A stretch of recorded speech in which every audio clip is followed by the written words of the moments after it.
Երրորդ կասկածը, որ մեր խոսքերից ունեցան մեր օպոնենտները իշխանությունից, դա նա էր, որ մեղրիում մենք առաջարկել էինք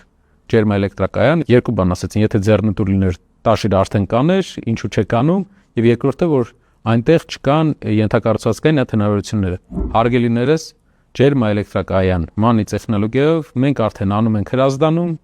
տեխնոլոգիապես ամբողջությամբ տիրապետում ենք եւ տեսնում ենք, որ մեղրին հենց անվայրն է, որտեղ պետք է լինի, եւ հենց մեղրին ենք ընտրել, որտեղ ենթակառուցվածքային առումով նա իդեալական հնարավորություն ունի կպնի Իրանի հետ։ Վստահ եղեք, որ այդ գործը մենք անում ենք հիմա, դա շահութաբեր է, հետաքրքիր է եւ Հայաստանի մասշտաբով, եթե բարտերային մեխանիզմը մենք զարգացնենք մեղրի սահմանին, մեծ ջերմաէլեկտրականներ, շատ ջերմաէլեկտրականներ սարքենք, դրանով մենք շատ էժան գազի ներմուծում կունենանք Հայաստան, էլեկտրականություն կվաճառենք, գազ կներմուծենք, ավելցուկ գազ կունենանք, Հայաստանը կունենա գազի ինքնաբավության ինչ որ մակարդակ։ Ամբողջությամբ մենք կախված չենք լինի